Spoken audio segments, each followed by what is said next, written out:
Welcome back to Relaxing Stories TV. Tonight I bring you the story of The Sleepy Kingdom. There is a place far beyond the reach of maps, beyond the hum of cities and the flicker of screens, nestled in the folds of forgotten time. There lies a land known only to those who need it most. It is called the Sleepy Kingdom. You won't find it on a map. No plane can take you there. No train can ride that far. It doesn't appear unless you are very, very tired. Not just in body, but in spirit. In the soft and quiet corners of the heart, where weariness curls up like a sleeping cat. This is the story of Ilara and the night she found her way to the Sleepy Kingdom. Ilara was tired, not the kind of tired a nap could fix. Not even the kind sleep itself could truly soothe. It was deeper than that. A slow, aching kind of weariness that had crept in quietly over days and weeks and years. So one night, in the quiet hour between waking and dreams, Ilara drifted, not with her feet, but with her thoughts. And just like that, the fog began to lift. She found herself on a cobbled path, lined with tall, glowing trees. The air smelled faintly of lavender and moss, and the stars blinked overhead like slow, sleepy eyes. A wooden sign stood at the edge of the path. Its letters were carved in soft, curling script.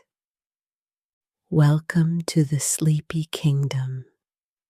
No rush, no fuss, just rest. Ilara stepped forward, and the road welcomed her. Her footsteps made no sound, only a hush, a gentle, ever-present quiet, like the world was wrapped in a big woolen blanket. She walked slowly, not because she had to, but because everything here moved gently, softly. Eventually, she reached a small village. Round, cozy houses, chimneys puffing vanilla-scented steam, golden windows glowing like lanterns in the mist. No one rushed. No one called out or hurried by. Some sat on porches sipping warm drinks.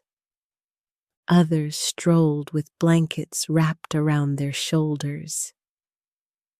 A bell chimed in the distance, low, slow, like a lullaby.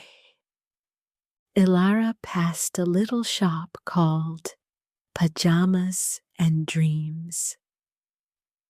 Inside, a sleepy-eyed tailor folded clouds disguised as robes. New here? He asked without looking up. Ilara nodded. "You'll want to try the tea house," he said, smiling. "Just past the yawn tree." The yawn tree was just as it sounded. Tall, wise, its branches heavy with hush.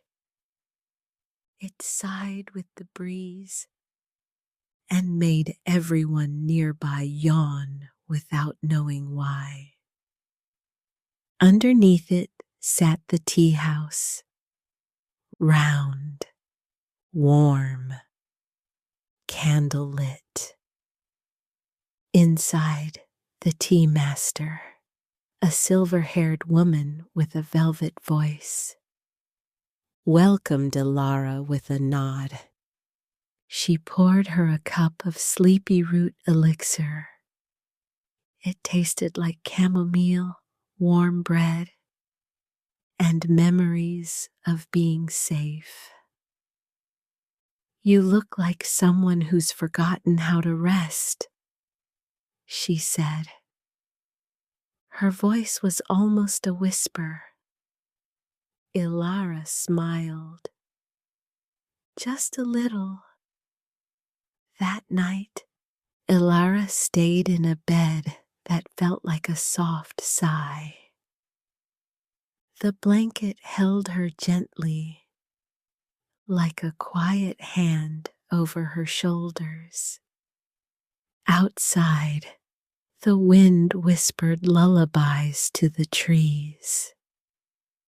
She slept, the deepest sleep in years.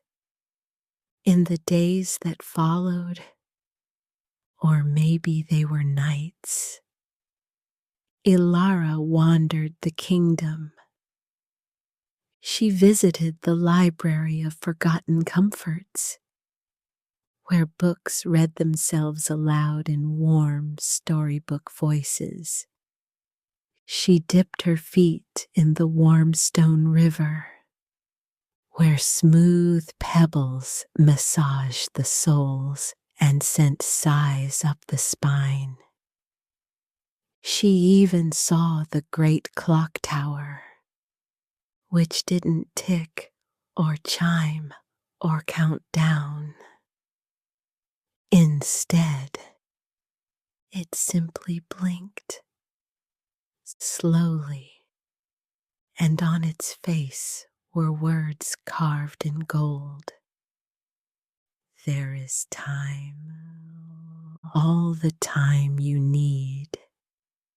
And time did pass, but no one counted. No one watched the sky.